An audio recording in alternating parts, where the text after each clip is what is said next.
Hello everyone, कैसे हैं आप सभी लोग। तो आज हम एक मोस्ट इंपोर्टेंट टॉपिक को डिस्कस करेंगे दोस्तों, जिसका नाम है डी ब्रोगली हाइपोथेसिस। ठीक है ना, ये एक मोस्ट इंपोर्टेंट टॉपिक है। तो चलो दोस्तों, without any wasting of time शुरू करते हैं अपना टॉपिक। तो 1924 में एक फ्रेंच फिजिस्ट थे जिनका नाम है पूरा लुइस विक्टर डी ब्रोगली। इन्होंने दोस्तों अपना एक हाइपोथेसिस दिया जिसे हम कहते हैं डी ब्रोगली हाइपोथेसिस। हाइपोथेसिस का सिंपल सा मतलब होता है दोस्तों किसी के बारे में सजेशन देना, सुझाव देना। ठीक है ना। तो इन्होंने क्या बताया दोस्तों, फर्स्ट ऑफ ऑल इन्होंने ऑब्जर्व किया कि जो लाइट होते हैं, ही observe light shows dual nature, यानी जो लाइट होते हैं वो ड्यूअल नेचर शो करते हैं। ड्यूअल नेचर यानी कि दोस्तों जो लाइट होते हैं वो पार्टिकल नेचर तो शो करते ही करते हैं, लेकिन पार्टिकल नेचर के साथ साथ वो वेव नेचर भी शो करते हैं। इसलिए कह सकते हैं दोस्तों कि जो लाइट है दे शोज ड्यूअल नेचर। तो इन्होंने देखा दोस्तों कि जब लाइट ड्यूअल नेचर शो करते हैं तो इलेक्ट्रॉन्स क्यों नहीं। डी ब्रोगली ने दोस्तों ऑब्जर्व किया कि जब लाइट ड्यूअल नेचर शो करते हैं तो इलेक्ट्रॉन्स क्यों नहीं करेंगे। ठीक है ना। तो इसी बात को ध्यान में रखते हुए उन्होंने अपना एक सुझाव दिया, अपना एक सजेशन दिया, अपना एक हाइपोथेसिस दिया, जिसे कहते हैं डी ब्रोगली हाइपोथेसिस। इसमें इन्होंने दोस्तों क्या बताया कि इस दुनिया में जितने भी माइक्रोस्कोपिक पार्टिकल्स हैं, ठीक है ना, ये सभी के सभी ड्यूअल नेचर शो करते हैं। यानी कि वो पार्टिकल नेचर तो शो करेंगे करेंगे, ठीक है ना, लेकिन जब वो माइक्रोस्कोपिक पार्टिकल जब वो मोशन में होगा तो वो वेव नेचर भी शो करेगा, ऐसा इन्होंने बताया। इसे एक एग्जांपल समझते हैं। इन्होंने सबसे बड़ी एग्जांपल दिया इलेक्ट्रॉन्स का। दोस्तों हम सभी जानते हैं कि जो इलेक्ट्रॉन्स है अकॉर्डिंग टू नील बोहर वो पार्टिकल नेचर शो करते हैं। ठीक है ना। तो दोस्तों जो इलेक्ट्रॉन्स होते हैं वो पार्टिकल नेचर तो शो करते ही करते हैं, लेकिन पार्टिकल नेचर के साथ साथ जब वो इलेक्ट्रॉन मोशन में होता है तो उस दौरान वो वेव नेचर भी शो करता है। यानी इनके अकॉर्डिंग दोस्तों जो इलेक्ट्रॉन्स हैं वो पार्टिकल नेचर तो शो करते ही करते हैं, लेकिन जब वो इलेक्ट्रॉन मोशन में होता है तो इस केस में दोस्तों वो जो इलेक्ट्रॉन्स होते हैं वो वेव नेचर भी शो करते हैं। यानी कि जो इलेक्ट्रॉन्स होते हैं दोस्तों वो ड्यूअल नेचर शो करते हैं। ऐसा इन्होंने बताया कि इस दुनिया में जितने भी मैटर्स हैं, जितने भी माइक्रोस्कोपिक पार्टिकल्स हैं, ये सभी के सभी ड्यूअल नेचर शो करते हैं। ठीक है ना। पार्टिकल नेचर तो शो करेंगे करेंगे, लेकिन जब वो पार्टिकल्स दोस्तों मोशन में होगा तो वो वेव नेचर भी शो करेगा। ऐसा बताया डी ब्रोगली ने। तो कह सकते हैं de Broglie hypothesis says that all matter has both particle and wave nature, they shows dual nature. ठीक है ना। इस बात को ध्यान रखेंगे दोस्तों।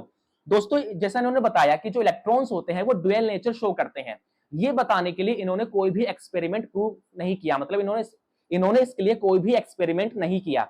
इन्होंने अपना एक सुझाव दिया, अपना एक सजेशन दिया। ठीक है ना। इसी को हाइपोथेसिस कहते हैं दोस्तों। तो यहां कह सकते हैं कि de Broglie give your suggestion. इन्होंने सिर्फ सजेशन दिया कि इलेक्ट्रॉन्स ड्यूअल नेचर शो करते हैं। ठीक है ना। बट इसके लिए इन्होंने कोई भी एक्सपेरिमेंट नहीं किया। ठीक है ना। इस बात को ध्यान रखेंगे। बट दोस्तों जो डी ब्रोगली ने जो बात कही थी कि जो इलेक्ट्रॉन्स होते हैं वो पार्टिकल नेचर के साथ साथ ड्यूअल नेचर यानी कि पार्टिकल नेचर के साथ साथ वो वेव नेचर भी शो करते हैं, ये जो बात कही थी डी ब्रोगली ने, इनकी ये बात आगे जाके बिल्कुल करेक्ट प्रूव हुई। यानी कि दो साइंटिस्ट थे दोस्तों हमारे, पहले थे डेविसन और दूसरे थे जर्मर। इन दोनों साइंटिस्टों ने इलेक्ट्रॉन के वेव नेचर को प्रूव किया एक्सपेरिमेंटली, डिफ्रैक्शन के प्रोसेस से। ठीक है ना। इस बात को ध्यान रखेंगे।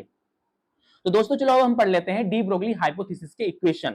तो अब हम बात करेंगे दोस्तों डी ब्रोगली इक्वेशन के बारे में। तो इसके लिए इन्होंने दोस्तों क्या किया, डी ब्रोगली ने क्या किया, यहाँ पे इन्होंने प्लैंक्स इक्वेशन, ठीक है ना, और आइंस्टाइन की इक्वेशन को, यानी कि जो प्लैंक्स थ्योरी की जो इक्वेशन है E equals to H nu, इसमें दोस्तों जो न्यू है वो है फ्रीक्वेंसी, क्या है, फ्रीक्वेंसी।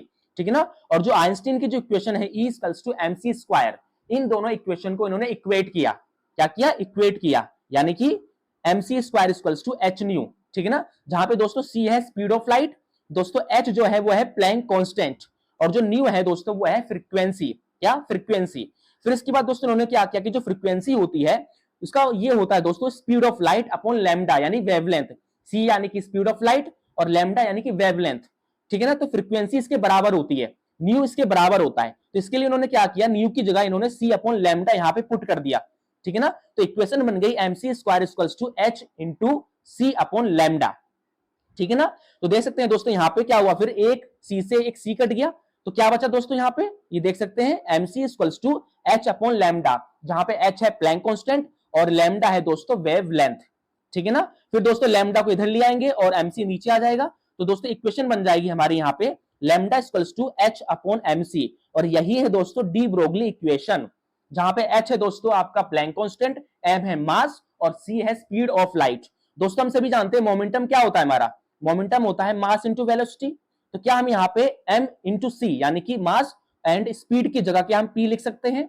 तो दोस्तों यहां पे हो जाएगा हमारा de Broglie equation lambda equals to h upon p, जहां पे h है प्लैंक कांस्टेंट और p है momentum. This is called de Broglie equation.